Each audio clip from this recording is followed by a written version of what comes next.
시편 51편 1절로 19절 말씀입니다. 시편 51편 1절로 19절 말씀. 시편 51편 1절로 19절입니다. 9절이에요? 1절로 9절. 아니, 1절로 9절. 51편 1절부터 19절까지 있어요. 네, 9절까지. 네, 교독하시겠습니다. 하나님이여 주의 인자를 따라 내게 은혜를 베푸시며 주의 많은 긍휼을 따라 내 죄악을 지워 주소서. 나의 죄악을 함께 씻으시며 나의 죄를 깨끗이 하소서. 물은 나는 내 죄가를 아오니 내 죄가 항상 내 앞에 있나이다. 내가 주께만 범죄하여 주의 기존의 악을 행하였사오니 주께서 말씀하실 때에 의로우시다 하고 주께서 심판하실 때에 충성하시다 하시니라. 내가 죄악 중에 출생하였으며 어머니가 죄 중에서 나를 잉태하였나이다. 보소서 주께서는 진심이 진실함을 원하시오니 내가 죄를 능히 반드시 이른다. 우슬초로 나를 정결하게 하소서. 내가 정하리이다. 나의 죄를 씻어 주소서. 내가 눈보다 희리이다. 내가 즐겁고 웃긴 소리를 들려주시사 주께서 헛구신 뼈들도 즐거워하게 하소서. 함께 읽겠습니다. 주의 얼굴을 내 죄에서 돌이키시고 내 모든 죄악을 지워 주소서. 아멘. 엄마고 아빠는 아버지죠. 잘 모르겠어요. 저는 생전에 아버님한테 아빠라고 해본 적이 한 번도 없어요. 항상 아버지에게는 아버님, 아버지 그랬어요. 그리고 어머니한테는 항상 엄마. 지금도 엄마 하더래요. 엄마 이제는 어머니라고 할까? 괜찮대. 엄마라고 해도 괜찮대. 어머니한테 전화를 하면 엄마 뭐해? 첫 마디 항상 그거예요. 엄마 밥 먹었어. 어머니 진주의 접시에 싸움나니까 이렇게 해야 되는데 버릇이 없어가지고 엄마 밥 먹었어? 뭐 먹었어? 뭐해서 먹었어? 그래요. 예, 막내는 다 그런 것 같습니다. 어버이 주일도 가정의 달 5월달 행복하고 또 기쁜 좋은 소식이 많았으면 좋겠습니다. 제가 이 영상을 촬영하니까 처음에는 신경 쓰여가지고 지금도 마찬가지예요. 요즘 부자연스럽고 그렇습니다만 제가 그럼에도 불구하고 계속 찍고 살펴보는 것은 좀 더 좋은 설교자가 되기 위해서 제가 말이 좀 빠르잖아요. 근데 윤승근 집사님 저보다 말이 더 빠른 것 같아요. 누가 칼 들고 쫓아와요 집사님? 와, 나 진짜 하여튼 윤승근 집사님 기도를 들으면 제가 은혜가 되기도 하죠. 근데 위로가 되기도 합니다. 야, 나보다 빠른 사람 또 있네. 위로가 됩니다. 내 신앙생활 연조가 있기 때문에 그런지 몰라도 그래도 그 짧은 시간에 할 소리는 다 하잖아요. 회개하고 예배 위해서 설교자에서 기도는 다 했습니다. 고맙습니다. 신집사님. 한국교회가 다시 일어나라. 뭐 제목은 거창한데 코로나19 때문에 한국교회가 많이 어려운 가운데 있는데 이 어려움을 우리가 어떻게 하면 극복할 수 있는가, 그런 이야기를 다윗의 또 왕조를 통해서 함께 은혜를 나누려고 하고, 특별히 다윗 왕을 도와서 이스라엘 왕국을 건국하는 데 가장 기여를 많이 한 이사갈 지파. 이사갈 지파는 다윗의 군대 중에 수백만 중에 한 200명밖에 되지 않는 아주 작은 부족입니다. 그럼에도 불구하고 희세를 알고 또 영적인 통찰력이 있었던, 그래서 일당백의 역할을 감당했던 그런 부족이었습니다. 그 이사갈의 어떤 영적인 통찰력과 지혜를 통해서 한국교회가 어떻게 위기를 극복해 나가야 되는가라는 것을 함께 생각하며 나눠보려고 합니다. 첫 번째, 리셋, 교회여 회개하라. 컴퓨터에 보면 그 버튼이 있는데요. 파워 버튼이 있고 리셋 버튼이 있습니다. 컴퓨터를 이렇게 쓰다 보면 컴퓨터가 멈추거나 또 작동이 안 되거나 느려지거나 문제가 생길 때가 있습니다. 그럴 때마다 리셋 버튼을 누르면 다시 켜지게 됩니다. 그러면서 문제가 해결이 되고 이전보다 더 좋아지는 상황이 될 수 있습니다. 그래서 회개를 리셋이다, 그렇게 이야기를 합니다. 그래서 한국교회가 리셋해야 된다는 것은 다시 회개하고 또 이전보다 나은 모습으로 새로워져야 된다. 그래서 리셋 버튼을 누르면 재설정이 되면서 새로 시작할 수 있고 심지어 더 잘 될 수도 있다라는 것입니다. 인생의 리셋을 한 후에 오히려 위대한 삶을 살았던 인물 가운데 프랑스의 대문호 빅토르 위고가 있습니다. 빅토르 위고가 쓴 그 위대한 소설 중에 가장 위대한 소설이 뭐예요? 유진이 뭐죠? 장발장? 삼총사? 삼총사요? 레미제라블 아닌가요? 사모님? 레미제라블. 저는 그렇게 알고 있습니다만 하여간 뭐 부부가 다 막는다고 부부는 아니잖아요. 그렇잖아요? 예.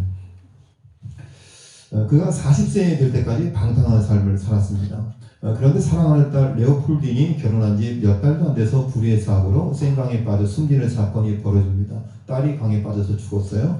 유품을 정리하다 딸이 써놓은 편지를 발견하였습니다. 아버지의 방탕한 삶을 안타깝게 여긴 딸이 속히 회개하고 하나님의 품으로 돌아오라고 호소하는 내용의 편지였습니다. 여러분, 사랑하는 딸을 잃고 나서 그 딸이 써놓은 유품, 그 딸이 써놓은 편지는 이 빅토르 미고에게 큰 충격이었습니다. 그리고 그 편지는 그의 삶을 완전히 바꿔놓았습니다. 그는 참회의 눈물을 흘리며 통곡합니다. 그 충격으로 작품 활동도 중지합니다. 그러나 그 사건이 그의 인생의 전환점이 되었습니다. 그리고 그는 그 이후에 거듭나게 됩니다. 인생의 방향이 바뀌고 작품 세계도 변화됩니다. 그때 쓴 작품이 바로 레미제라블이라는 소설입니다. 그가 죽자 프랑스 정부는 대통령이 아닌데도 이례적으로 국장을 치러줍니다. 그때 그를 애도하는 인파가 200만 명이 몰렸다고 합니다. 여러분, 대통령도 아닌데 한 소설가인데 그가 얼마나 위대한 삶을 살았고 그의 작품이 얼마나 많은 사람들에게 감동을 주었는가를 그가 죽고 난 장례 이후에 사람들이 몰려든 인파를 통해서 그의 삶을 짐작해 볼 수 있는 것입니다. 그의 인생이 딸의 편지를 통해서 복음으로 리셋된 이후에, 회개한 이후에 완전히 달라진 삶을 살게 되었다라는 것입니다. 한국교회도 코로나19로 어려운 가운데 빠져있지만 다시금 하나님 앞에 회개하면 이전보다 더 건강한 교회로, 하나님께 쓰임받는 교회로 새로워지는 놀라운 역사가 일어나게 될 줄로 믿습니다. 기독교의 삶에서 우리가 한국교회의 위기를 많이 느끼지 못하지만 도시교회는 심각한 상황에 빠져있는 것을 보게 됩니다. 코로나19 때문에 그게 위험한 상황에 빠져있지 않은 교회가 있는가 하면 예배 인원과 재정이 회복되지 않아서 많은 어려움 가운데 빠져있는 교회들이 참 많이 있습니다. 그래서 교회들마다 작은 교회를 돕기 위해서 월세를 보존하기 위해서 헌금을 하고, 그래서 월세 교회를 돕기 위해서 구체적으로 사역을 돕는 일들이 벌어지고 있습니다. 그런데 작은 교회들은, 삼각교회들은 이런 후유증들이 쉽게 회복되지 않는다라는 것입니다. 그저께 아는 지인 목사님한테 전화가 왔습니다. 코로나 발생한 이후에 처음 통화를 한 것 같습니다. 목사님 평안하셨습니까? 교회는 별거 없습니까? 그 권사님은 이제 도시에 계시니까 걱정이 되어서 전화를 하신 것 같습니다.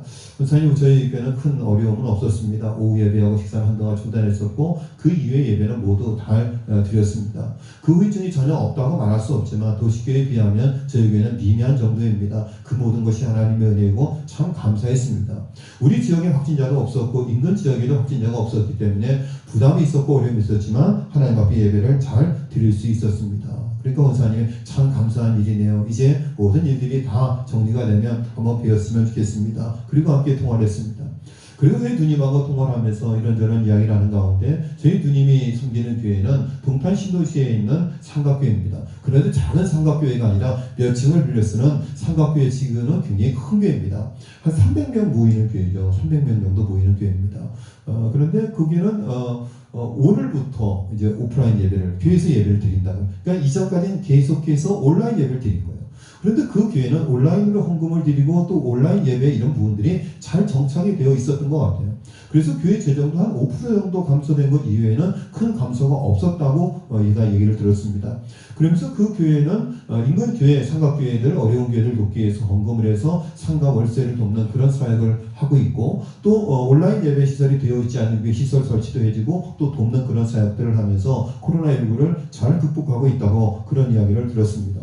어쨌든 한국교회가 코로나19로 인하여서 예배 방식과 또 하나님 앞에 헌금하는 부분들, 이런 부분들이 이제는 좀 새로워지는 부분이 있지 않는가, 그런 생각을 해보면서 이런 위기를 어떻게 극복해야 되는가, 우리가 다시 한번 하나님의 말씀으로 리셋해야 된다, 회개해야 된다, 다시금 돌이켜야 된다. 그래서 빅토르 이거와 같이 그 이후에 새로운 삶이 전개된 것처럼 저와 여러분의 삶 가운데 하나님 앞에 진실한 회개를 통해서 한국교회가 다시금 일어날 수 있기를 간절히 소망합니다. 두 번째는 리봄, 교회여 성령으로 다시 태어나라. 교회여 성령으로 다시 태어나라. 농사를 짓는 분들은 일기예보에 관심이 있을까요, 없을까요? 관심이 많아요. 자, 우리 서집사님 최근에 오늘 엊그저께 비 왔잖아요. 언제 또 비가 올까요? 이번 주 토요일자 비가 온답니다. 왜 할까요? 비와 농사는 밀접한 관계가 있습니다. 제가 이렇게 지나가다 보니까 어느 집사님 네 분이 저기서 누가 있어요. 그러니까 저기 집사님이에요. 그래서 올라가 봤어요. 그랬더니 그 참깨 그 비늘 씌우는 것을 다 걷고 물을 주고 있어요. 집사님 뭐 하세요? 그랬더니 비가 하나 가지고 말라가지고 물을 주고 있다는 거예요. 근데 오늘 만났는데 참깨를 또 심었대요. 잘못돼가지고. 그만큼 비와 농사는 밀접한 관계가 있어요. 그러니까 물을 뿌려가지고는 스며들지 않는다는 이야기예요. 하늘에서 꾸준히 잔잔하게 비가 내려야지 땅에 스며들어가지고 그것이 습이 올라와야지 참깨 농사가 될 수 있다는 거예요. 제가 잘 알죠. 하여튼 제가 뭐 이론적으로는 거의 농 박사에 가깝지 않습니까? 거의 뭐 고추도 제가 이론적으로는 잘 지을 수 있는 거. 네, 그렇습니다. 어쨌든 이렇게 농사를 짓는 분들은 일기예보가 아주 중요합니다. 마찬가지로 우리나라에도 항구가 많이 있는데요. 제주도에도 항구가 많습니다. 항구마다 어선들이 정박해 있는데 큰 배의 선장이든 작은 배의 선장이든 매일 하는 일이 있습니다. 그건 뭐냐면 일기예보를 확인하는 일입니다. 일기예보 확인은 언제 불어올지 모르는 태풍과 높은 풍랑을 피해 안전하게 조업할 수 있도록 파고와 풍속을 점검하는 아주 중요한 과정입니다. 얼마나 파고가 높은지, 얼마나 파도가 부는지, 어떤 일기예보를 어떤 상태인지를 알아야지만이 조업할 수 있는 환경인지 아닌지를 예측할 수 있기 때문에 일기예보는 매우 중요한 것입니다. 우리가 있는 성경에도 일기예보와 비슷한 이야기가 나옵니다. 요한복음 16장 13절에 보면 예수님께서 보혜사 성령님을 우리에게 보내주시고 장래의 일을 알려주시겠다고 약속하셨습니다. 그러니까 성령께서 우리의 앞일을 알려주시고 성령께 묻고 성령을 의지하는 삶을 살아갈 때 우리가 안전한 신앙의 삶을 살아갈 수 있다라는 것입니다. 그러니까 날마다 하나님 앞에 나와서 기도하고 하나님의 음성을 듣고 성령의 음성을 듣는 사람들은 확률적으로 그렇지 않은 사람들보다 안전한 신앙의 삶을 살아갈 수 있다는 것입니다. 믿으시기를 바랍니다. 아멘. 자, 매일 하나님의 음성을 듣기 위해서는 어떻게 해야 될까? 이승환 목사님 어떻게 해야 돼요? 새벽 예배에 나오셔야 된다고 말씀해 주셨습니다. 할렐루야. 월삭 새벽 예배 6월달부터 해야지. 월삭도 안 하니까는 안 나와. 근데 안 나오다 나오려면 좀 쑥스럽지 않나요? 매일 나오는 게 낫잖아요. 그렇죠? 신고봉 집사님. 그렇죠? 매일 나오는 게 낫잖아요. 그렇죠? 주일날 있잖아요. 지금 코로나19 이후로는 30대, 40대 사람들이 교회를 안 나온대요. 회복이 안 돼요. 3분의 2밖에 안 나와요. 효청교회, 초양교회, 음팍교회 이 교회들이 거의 비슷한 교회들이거든요. 그런데 코로나19 이전에 70%까지만 회복이 되고 30%는 회복이 안 되는 그 30%가 대부분 젊은 사람들이에요. 젊은 사람들이 안 나오다 보니까 예배에 안 나오는 게 이제 어색하지 않은 거예요. 그렇잖아요.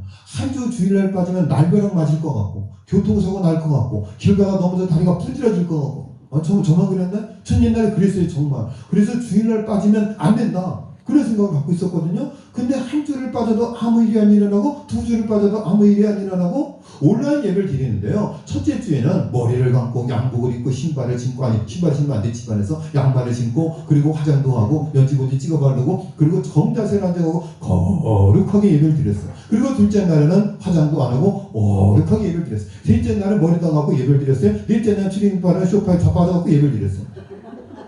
그래도 하나도 어색하지가 않은 거예요. 그러다가 다섯째 주부터는 피곤한데 그냥 좀 더 자다가 오후에 다른 교회 예배 들어가서 설교나 듣자. 그리고 다른 교회 들어가서 설교나 듣고 예배 드렸다 땡. 그렇게 되는 거예요. 저희 누임 예배예요. 첫째 주, 둘째 주, 셋째 주, 넷째 주 2달 넘어가니까요. 예배를 드리는 건지 안 드리는 건지 예배를 드리고 있는 건지 안 드리는 건지 이게 예배인지 아닌지도 모르겠고 그렇게 된다는 거예요. 그렇게 된다는 거예요. 여러분 영적인 기상청 그건 어디예요? 하나님 말씀을 듣는 예배 시간이에요. 그 예배 시간을 통해서 하나님의 음성을 듣고 내가 오늘 하루 어떤 말씀을 들고 살아야 되는지 그래서 영적으로 깨어서 기도하고 여러분이 늘 성령의 인도하심 받고 믿음으로 승리하는 신앙의 삶 살아갈 수 있기를 주의 이름으로 간절히 축원을 드리겠습니다.